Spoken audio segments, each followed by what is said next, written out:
we do look at overall financial conditions, and we ask ourselves whether our policies are affecting financial conditions in a way that is what we're trying to achieve. But you're right. It by many measures, for example, equity prices are fairly highly valued. That was Fed Chair Jay Powell at a local Chamber of Commerce event near Providence, Rhode Island yesterday. Joining us right now to talk about it is Anastasia Amoroso. She is Chief Investment Strategist of Private Wealth at Partners Group. And Anastasia, if you look at what was happening here, markets did pull back. Sure. But you're talking about the major indexes being at all-time highs before that. I don't know if there's too much that we should read into it. No, I don't think so. I mean, I think Fed Chair Powell was stating the obvious, which is, yes, we do have somewhat stretched valuations. And yes, the markets did rally 47% in the case of the NASDAQ since the April lows. I think most people know that. Most people also know that he's most focused now on the labor market. And what I found actually quite supportive is that he once again referred us back to the market pricing. And the market's pricing is looking for an additional 2 rate cuts into the end of the year. So I would say that's the most constructive narrative that really should support the market. Now, having said that, near term, are we a little bit stretched? Are we a little bit over our skis? Yes, probably so. And I would suspect something near term does cause a bump in the road. Maybe it's more, a weaker than expected labor report. Maybe it's the fact that the bar is actually set quite high for the earnings season. So probably we hit some sort of a, bump in the road. But I still think the direction of travel is higher for the market. Yeah, it did remind me a little bit of irrational exuberance, but the markets continued to climb for a long time after that irrational exuberance comment. I guess one question is the strength of the AI trade. Yeah. You think it's alive and well? I do think so. Absolutely. I mean, look, we've certainly invested a lot in artificial intelligence over the last few years, but I do think it is still early innings. And I say this for a couple of reasons. First of all, the AI CapEx, I think what's really telling is that it's not only the hyperscalers, the U.S. ones, that are embarking on this massive AI CapEx, but it's also OpenAI that's also now building AI data centers. It's also the Baba news that we got this morning.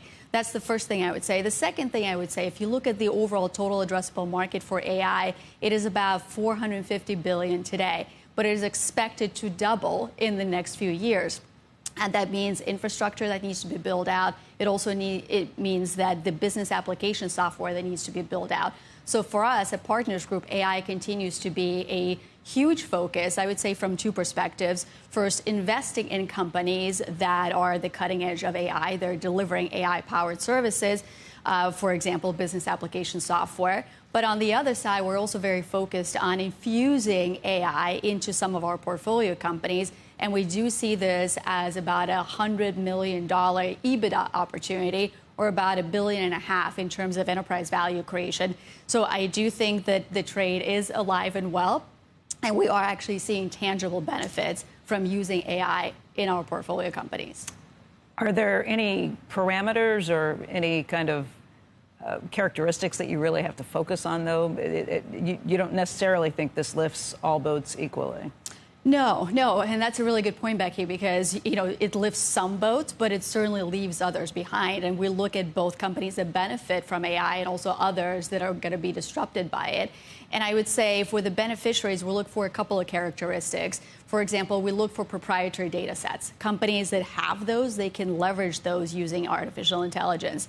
The other characteristic we look for is how can we automate certain business processes, and how can companies build out certain agents? So that would be sort of the other way to approach artificial intelligence. And then there's this native AI-powered applications that maybe disrupt healthcare, maybe they disrupt financial services, but they build sort of a different approach to solving the same problem, but it is rooted in AI. Anastasia, just very quickly, I know we never see the next one coming, never know exactly what's going to create the market sell-off. If you had anywhere you'd be kind of nervous or watching and anticipating, what would it be? Yeah, I am nervous about the labor market. And, I think Fed Chair Powell started to talk about this risk that if the labor market unravels, it could do so quickly. And while we can point right now to some of the consumer data and say, well, it's strong and the consumer is just fine, but if all of a sudden you do have more companies that are tightening their belts. And by the way, in the manufacturing survey yesterday, there was a really interesting phrase that said companies are getting pushback and they can't pass through some of those tariff-related cost increases anymore to the consumers. So if you couple that with the fact that consumers maybe don't have the confidence in the labor market, or there are outright job layoffs, that could unravel quickly. And if that's the case, we might actually be behind the curve in terms of rate cuts. So that's probably my biggest worry at the moment, not the base case. October's next week, or coming. Yes, it's coming. Usually there's a low in October. If we get a 3% plus print on inflation, along with worries about the labor market, that's the stagflation scenario. Yeah, it's a stagflation scenario, but as Fed Chair Powell pointed out again yesterday, it is likely a one-off. And Joe, I'm not. What about the tariffs? The tariffs, the tariff-reduced now it's inflation. A one-off. Now he says it's a one-off. Well, that's good. Now it's transitory, but look, it is one category of inflation that's really driving it up, and it is the core goods category. It is not the services. So I'm actually encouraged on that front that its services inflation is running at 2.5% year over year, which is the same as it was this time last year. So not overly concerned about inflation, but I do think the bar is set up pretty high for the earnings season. You know, typically you have earnings downgrades. You now have earnings upgrades going into this earnings season. And you also have the number of companies that are issuing positive guidance that's quite high relative to 5-year averages.